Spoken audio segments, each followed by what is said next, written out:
ओम श्री गणेशाय नमः। वेदपुरुषाय नमः।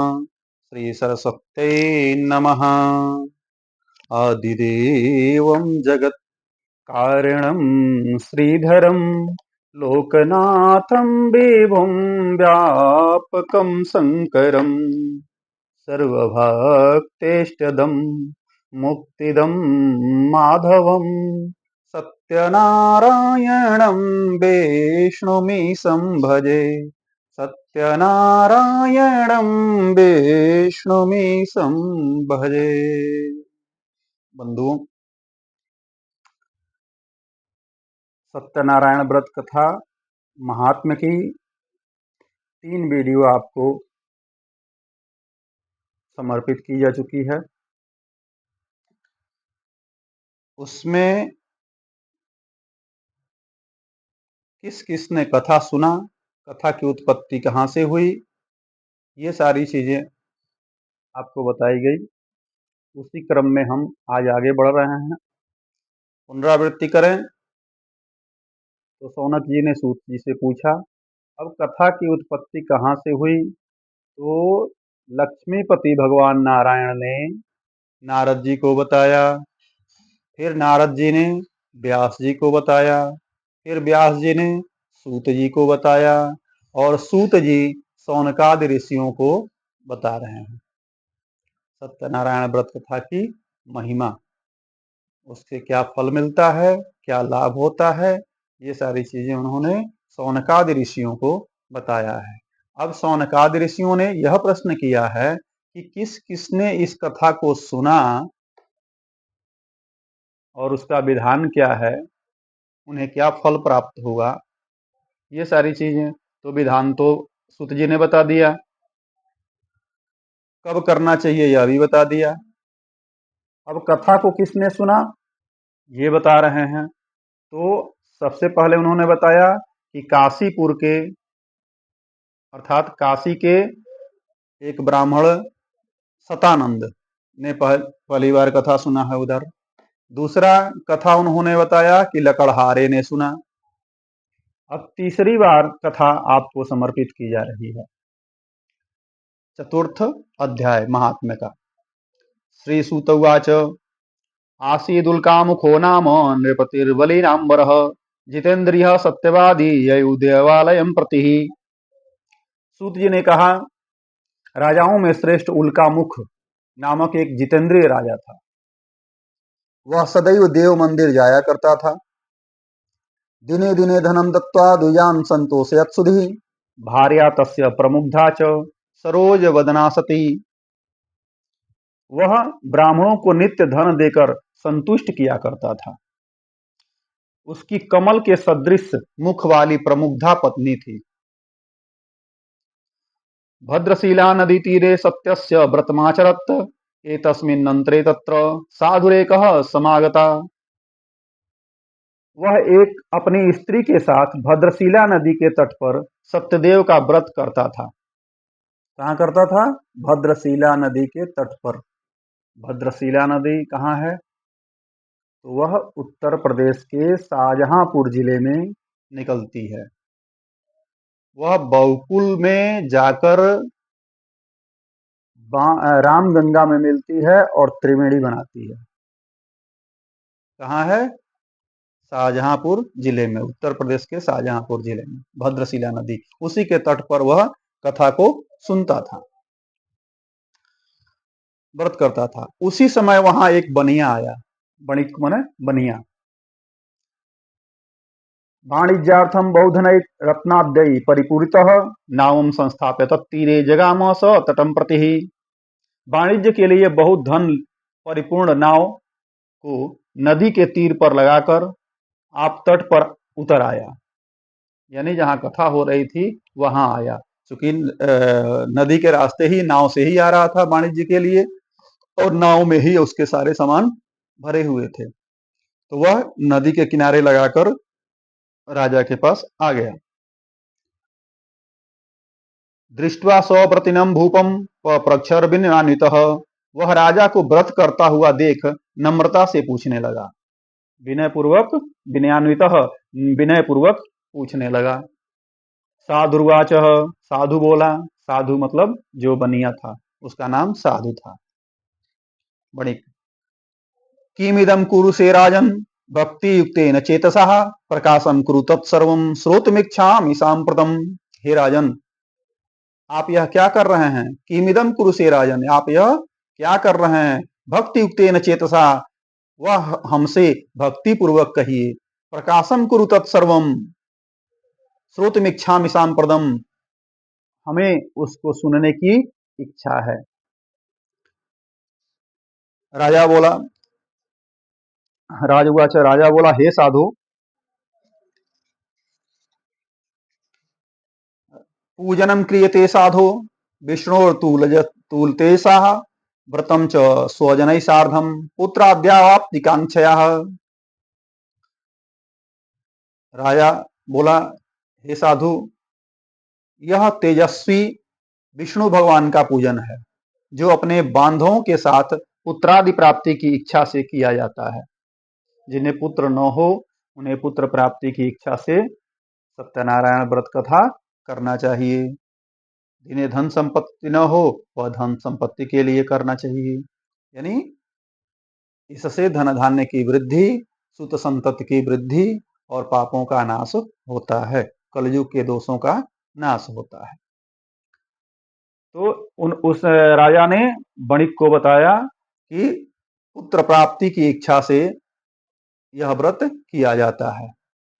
प्रत्युवाच ततो नत्वा राजानं मधुरं वचः सर्वं कथय मे राजन व्रतमेतत् करोम्यहम्।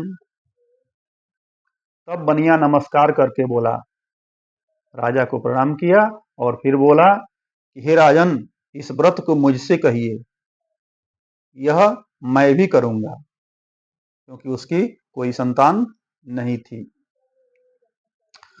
ममापि संततिर्नास्ति एतस्माज्जायते ध्रुवं ततो निवृत्त वाणिज्यात् सानंदो गृहमागतः।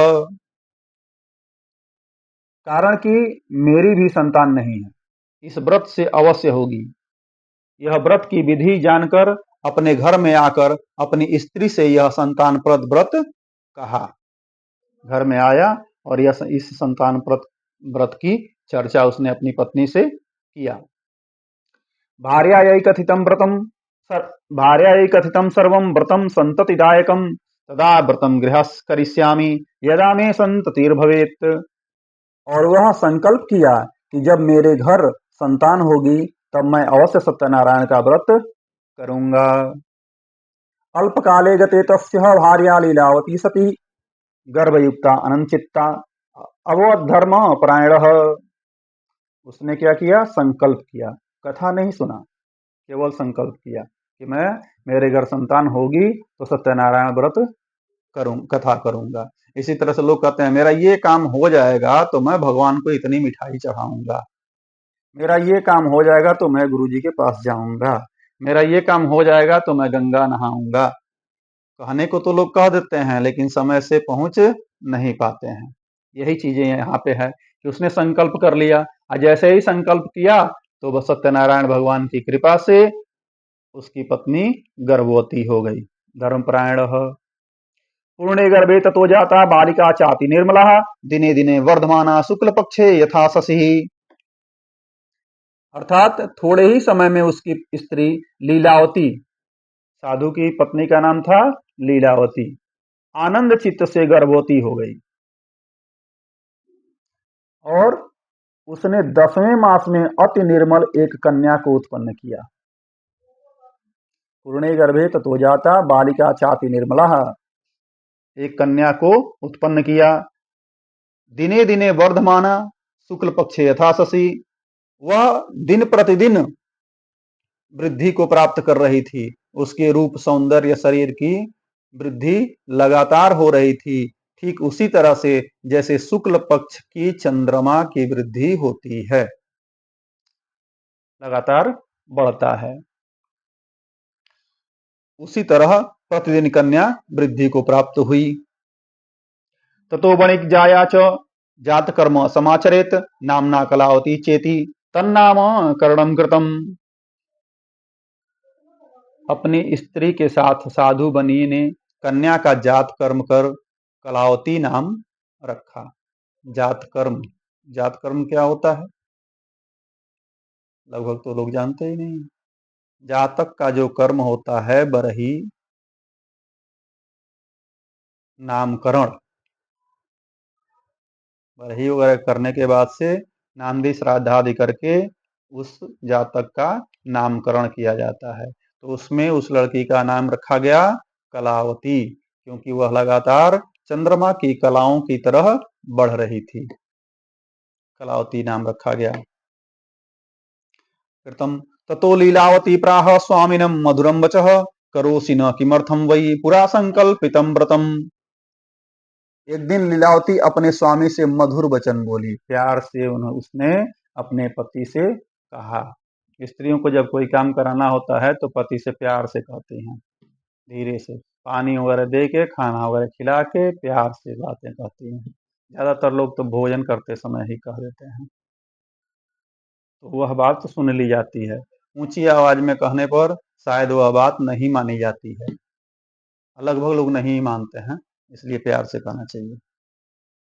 तो उसने मधुर वचन बोली और उसने कहा कि जो आप संकल्प लिए थे कि हमारी संतान होगी तो सत्यनारायण व्रत कथा करेंगे, तो अब कथा हो जाए।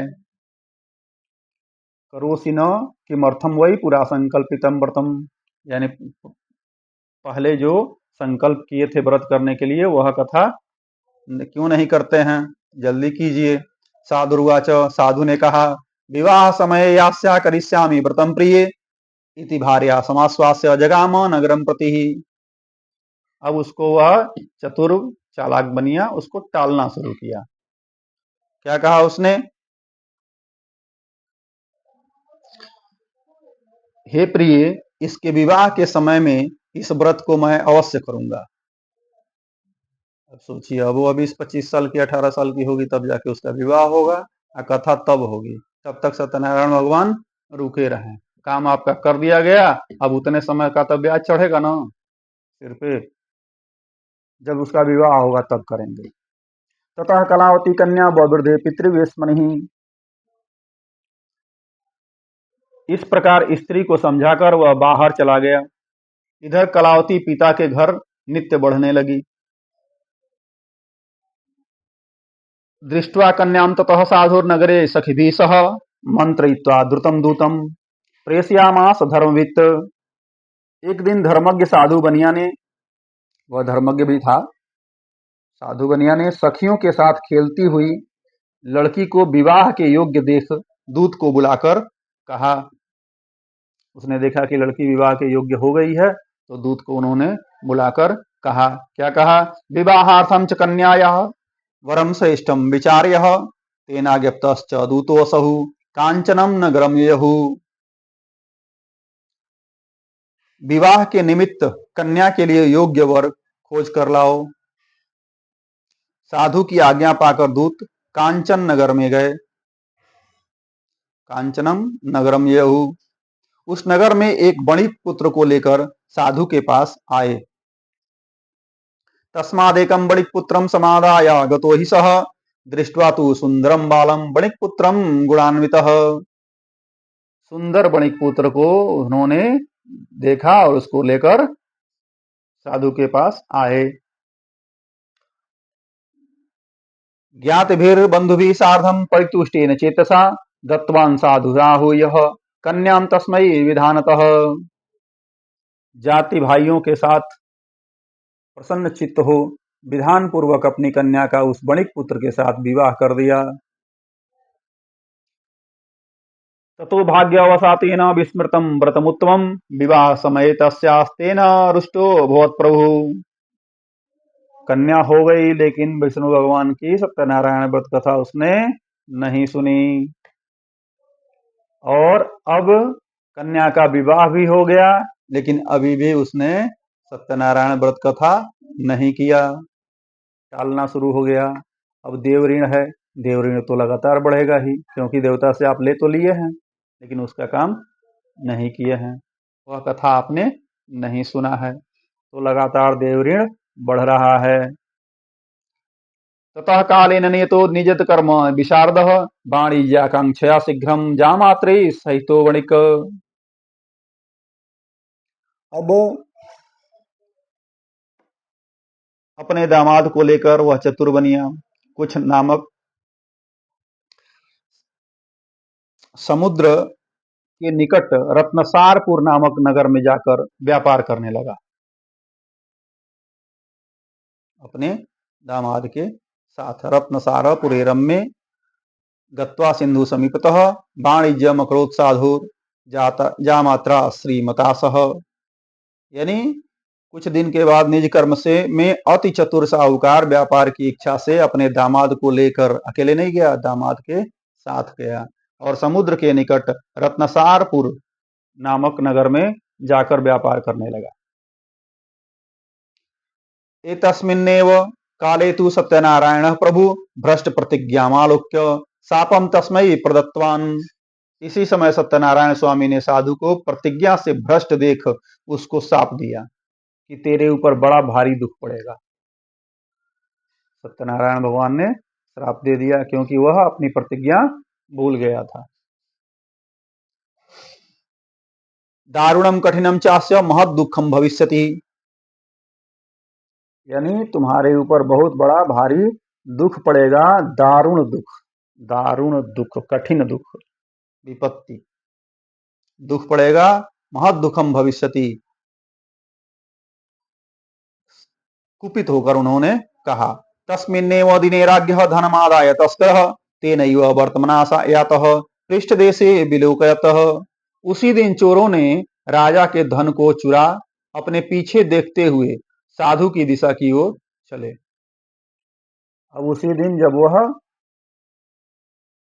रास्ते से आ रहा था तो चोरों ने राजा के धन को चुरा लिया और उनको दौड़ाते हुए राजा के सिपाही आ रहे थे। अब ये डर के मारे इन्होंने क्या किया कि साधु जिधर जा रहा था वहीं आगे उसके पास रखकर और खुद जाकर छिप गए। विलोकयन तत्पश्चात गावकान दूतान दृष्ट्वा भीतेन चेतसा धनम संस्थाप्य तत्रैव स तु शीघ्रमलक्षितः। दौड़ते हुए राजा के दूतों को आता देख डर कर धन को वहां ही रखकर आप छिप गए। राजा के दूतों ने साधु के निकट आकर राजा के धन को देखा तो साधु को बांध कर ले गए, क्योंकि चोरों को तो वो देखे नहीं, धन साधु के पास में ही था, इसलिए साधु को ही पकड़कर ले गए। उन्होंने कोई विचार नहीं किया। हर्षयुक्ता धावमान ऊचूर नृप समीपतः तस्करौ दौ समानीतौ विलोक्या ज्ञापय प्रभो। आनंद चित्त हो राजा के निकट ले जाकर बोले, हे राजन, 2 चोर लाए हैं, इनको देखकर आज्ञा दीजिए। अब साधु को लेके गए, दामाद और ससुर दोनों को राजा के सामने ले गए और कहे कि ये 2 चोर पकड़ के लाए हैं, इनको आप आज्ञा दीजिए कि क्या किया जाए इनके साथ। तब तेनागतस्ततः शीघ्रम दृढ़ं बद्ध्वा तु ताउभौ स्थापयामास द्वौ दुर्गे कारागारे विचारतः। राजा साधु को देखकर अविचार से आज्ञा दे दिया।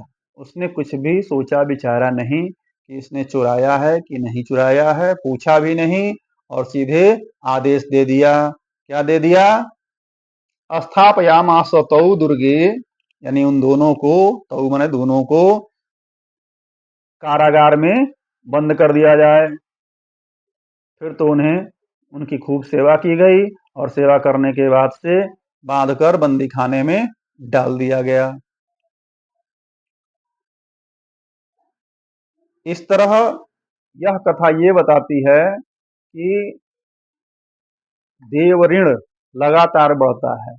देव ऋण ही नहीं बल्कि किसी का भी ऋण लगातार बढ़ता है। यदि आप उसको टालते रहते हैं, उसके कर्जों को नहीं देते हैं, तो वह एक दिन आपके ऊपर विपत्ति बनकर आएगा और आपका सब कुछ हरण कर लेगा। इसलिए अपने ऋणों को लगातार भुगतान करना चाहिए, चाहे वह देव ऋण हो, ऋषि ऋण हो पितृ ऋण हो, गुरु ऋण हो, सभी प्रकार के ऋणों का लगातार भुगतान करते रहना चाहिए। बाद में जब फंसेंगे तब किसी ज्योतिषी के पास जाएंगे या किसी अन्य के पास जाएंगे तो वह कहेगा पितृदोष है, देव ऋण देखेगा प्रेत दोष है, तो दुनिया भर के दोष की फिर पूजा आप कराते फिरेंगे और आपको अपनी प्रतिज्ञा याद नहीं है। तो या तो किसी को जबान मत दीजिए, प्रतिज्ञा कोई मत लीजिए, यदि वह प्रतिज्ञा लेते हैं तो उसकी पूर्ति कीजिए। किसी से धन मत लीजिए, यदि धन लेते हैं तो उसका भुगतान कीजिए, तब जाके आपको सुख प्राप्त होगा। तो इस कथा का सार यही है कि आप लगातार इसको ऋणों का भुगतान कीजिए और श्री सत्यनारायण व्रत कथा से उत्तम लाभ उठाइए। प्रेम से बोलिए सत्यनारायण भगवान की।